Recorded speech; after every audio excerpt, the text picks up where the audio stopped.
আসসালামু আলাইকুম। আমি মোহাম্মদ ওবায়দুল আল মামুন। আজকে আমি আমার একটা অনলাইন পেন্সিল স্কেচ ক্লাস আপনাদের সাথে শেয়ার করছি। অবশ্যই ভিডিও দেখার পরে আপনারা কমেন্ট করবেন আপনাদের এই ভিডিওটা কেমন লেগেছে। এই ভিডিওটা আসলে অনেক বড় ছিল, প্রায় ১ ঘন্টা ৩০ মিনিটের একটা ক্লাস।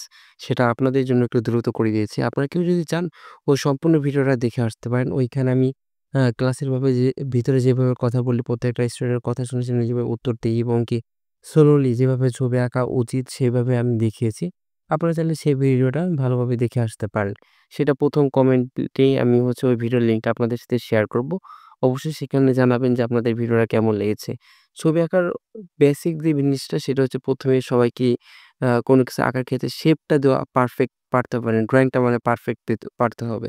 আমরা অনেকেই ড্রইং পারফেক্ট জানি না, বাট আমরা শেখার চেষ্টাও করি না। কিন্তু ডাইরেক্ট আমাদের অনেক ইচ্ছা জাগে, যেরকম কেউ ওয়াটার কালার করবে, কেউ পেন্সিল স্কেচ করবে, কেউ অ্যাক্রিলিক অয়েল কালার পেইন্টিং করবে। তো ছবি আঁকার মেইন যে জিনিসটা সেটা হচ্ছে কোন শেপ বা ড্রইংটা আঁকা। কোনো কিছুর শেপ দেওয়াটাই হচ্ছে ১ম কাজ।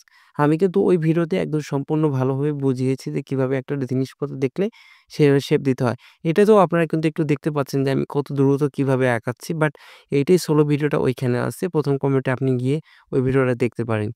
আর এই পেন্সিল স্কেচ করার ক্ষেত্রে আমাকে পেন্সিল সম্পর্কে ভালো ধারণা রাখতে হবে। বাজারে লোকাল যে পেন্সিলগুলো পাওয়া যায় সেই পেন্সিলগুলো আর ব্র্যান্ডের যে ভালো পেন্সিলগুলো আছে সেগুলো মোটেও একরকম না। দামি পেন্সিলগুলো অবশ্যই স্কেচ করার ক্ষেত্রে অনেক বেশি ভালো। যারা দামি পেন্সিল কখনো স্কেচ করে বা নিয়মিত করে তারা কিন্তু কখনো লো কোয়ালিটির পেন্সিল স্কেচে ভালো স্কেচ করতে স্বাচ্ছন্দ্য বোধ করে না। আমি নিজেও যখন দামি পেন্সিলগুলো ইউজ করতে একটু অভ্যস্ত বা ভালো লাগে, কোয়ালিটিফুল পেন্সিল ইউজ করে নেক্সট টাইম আমি দুর্বল পেন্সিল বা আমাদের দেশের তৈরি যে লোকাল পেন্সিলগুলো আছে এগুলো ইউজ করতে মোটেও আমার ভালো লাগে না। সেই জায়গা থেকে আমি বলব যে আপনারা যারা ছবি আঁকা শিখতে চাচ্ছেন বা শুরু করবেন, তারা একটু ভালো বেশি দামের বা বেশি কোয়ালিটিফুল সম্পন্ন পেন্সিল ব্যবহার করবেন। যেগুলোর মধ্যে অনেক ব্র্যান্ড আছে, ব্র্যান্ডগুলোর নাম আর না বলি, আপনারা সার্চ করে পাবেন। তারপর বলে দিচ্ছি, Faber-Castell আছে, তারপর Staedtler আছে, Tetra আছে। এই পেন্সিলগুলো অনেক ভালো।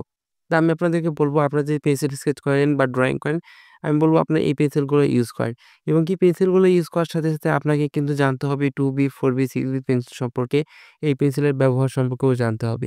আর নরমালি সাধারণ আর্টিস্টরা বা সাধারণ যারা লোকাল তারা কিন্তু পেন্সিল কাটার সময় হয়তো পেন্সিলের যে কাটার আছে সেটা ব্যবহার করে। বাট প্রফেশনাল যারা আর্টিস্টরা কিন্তু এন্টি কাটার ইউজ করে, যেটা দিয়ে মূলত অনেকটা ব্লেডের মতো ধার।